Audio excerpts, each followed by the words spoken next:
He was written as a deep-dyed, snarling villain, and he bored the out of me, because there is no longevity in deep-dyed, snarling villainy. And already I started to plan what I was going to do about that. Irwin not only allowed me to do that, but one day said, "Do more." And I did. And the rest, as we say, is history.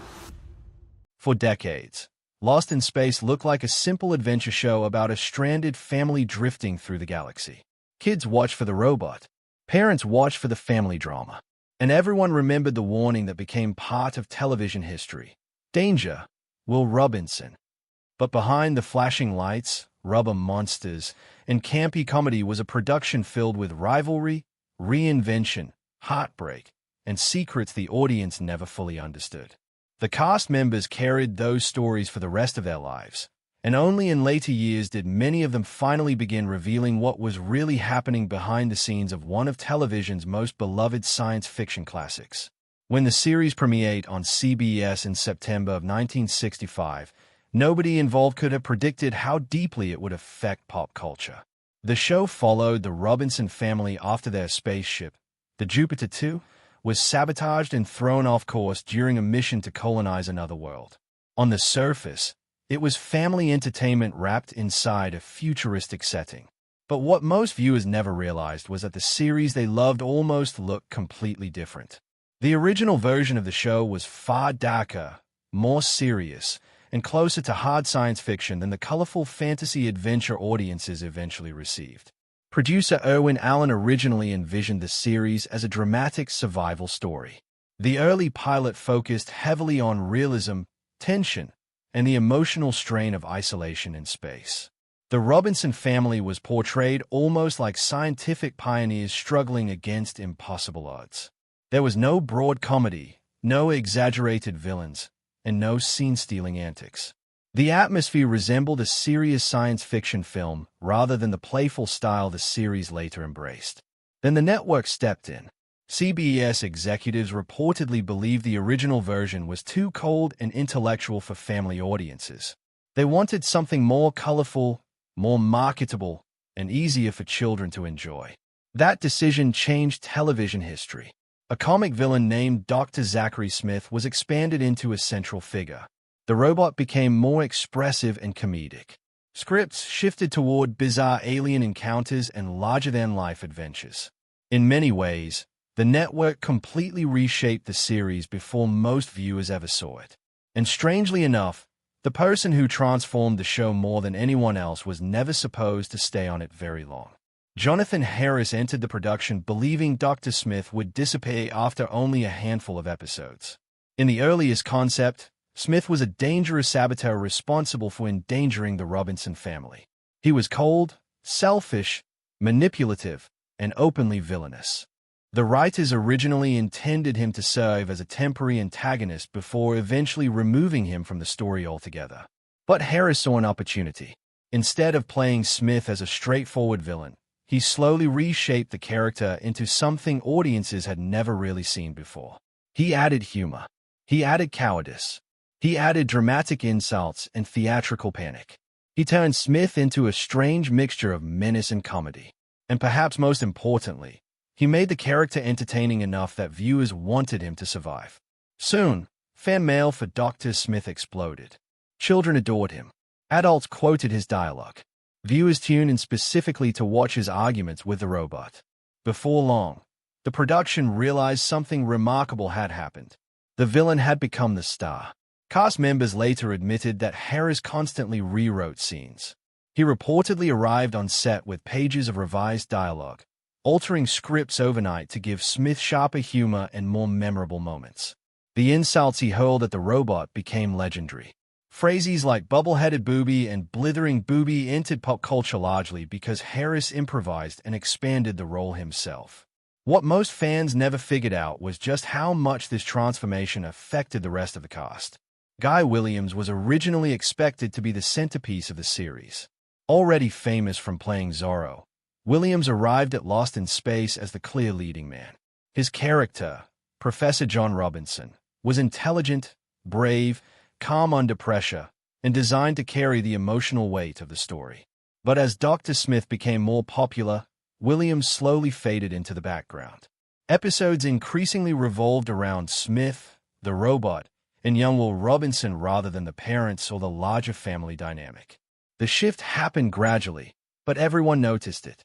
By the second and third seasons, the series often felt less like a survival drama and more like a comedy adventure built around Jonathan Harris. Years later, even Harris admitted that Williams struggled with the change. The actor who had been hired as the heroic lead found himself standing quietly in scenes while the audience waited for Dr. Smith to say something outrageous. It was reportedly painful for Williams, who had expected the show to elevate his career even further. Off camera, he became increasingly withdrawn. Cast members remembered him spending downtime reading books, listening to classical music, or quietly sitting alone between takes. Although professional on set, he reportedly found the creative direction frustrating. The show that began as his heroic space adventure had evolved into something completely different. And tragically, his later life became one of the saddest stories connected to the series. After Lost in Space ended, Williams struggled to regain major Hollywood success. But in Argentina, his fame from Zorro never faded. Audiences there adored him. He eventually moved to Buenos Aires and lived much of the remainder of his life there. In 1989, he died alone in his apartment after suffering a brain aneurysm.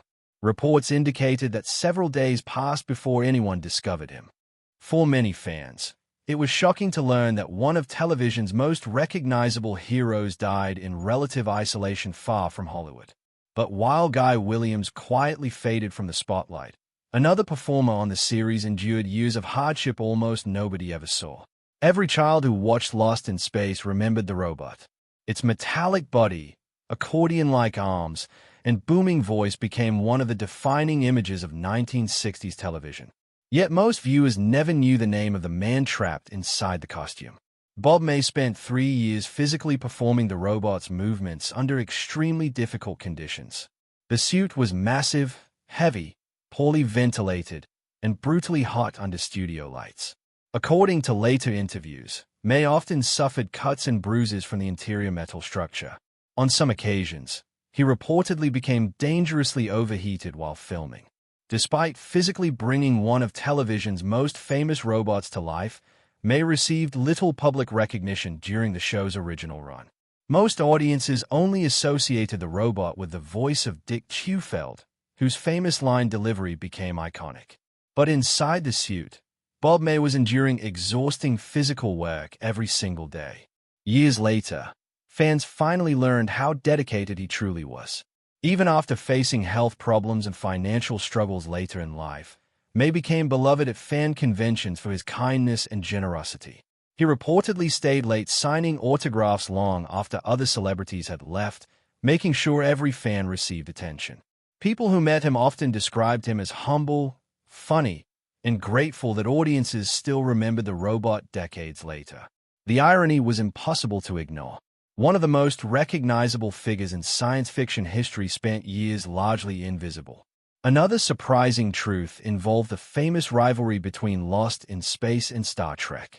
Fans often imagined the two shows as fierce enemies competing for dominance in the science fiction world.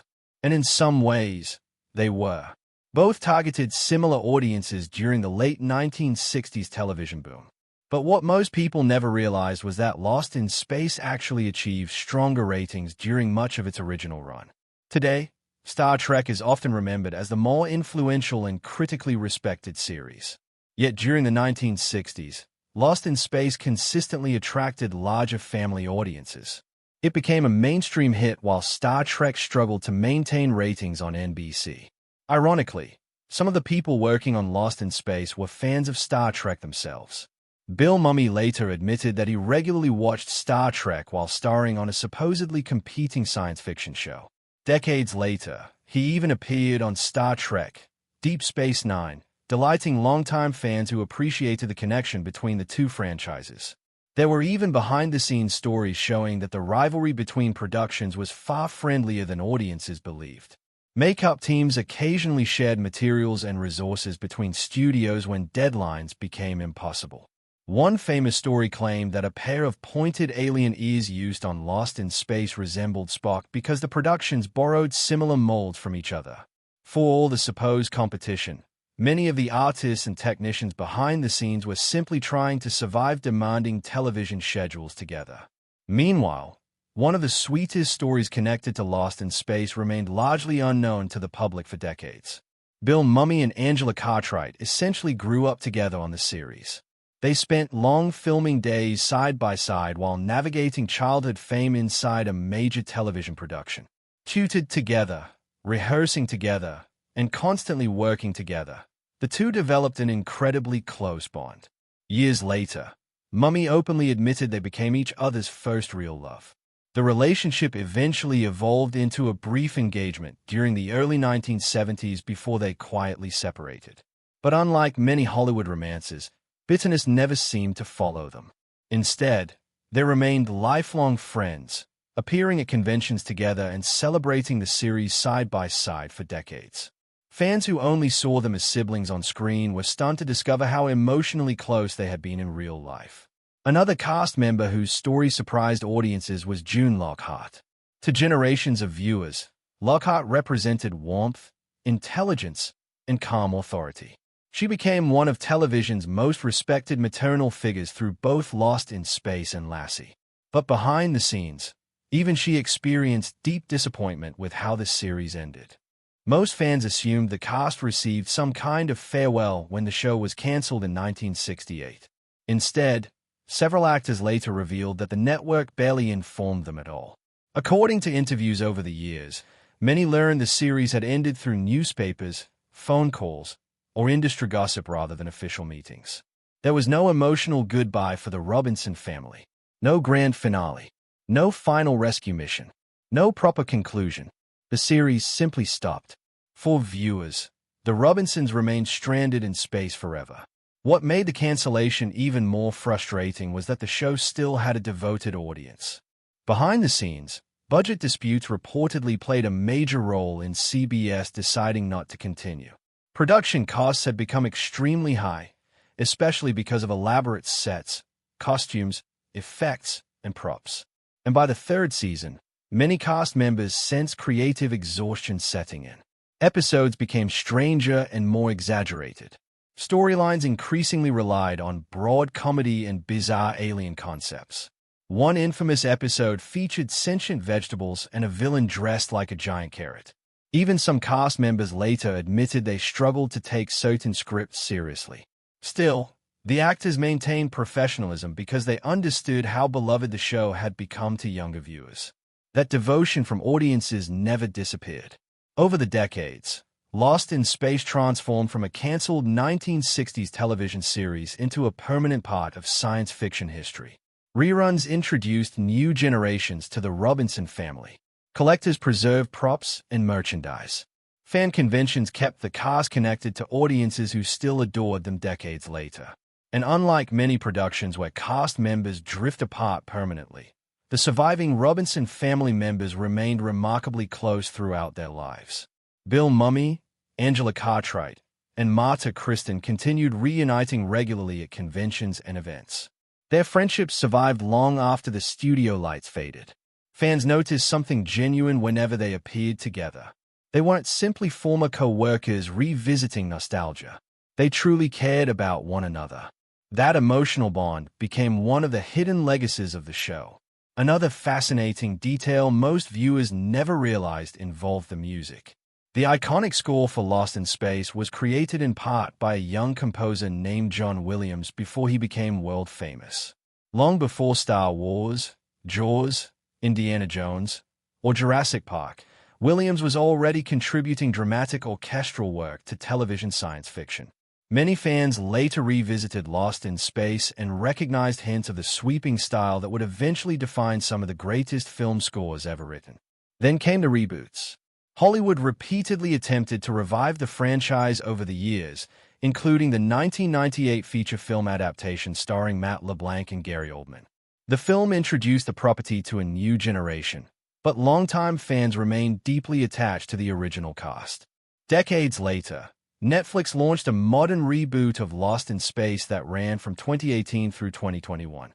What impressed older fans most was the way the new version honored the original actors. Bill Mumy, Angela Cartwright, and June Lockhart all appeared in various ways connected to the reboot, creating a bridge between generations of science fiction storytelling. It was a touching reminder that even after more than half a century, the original series still mattered.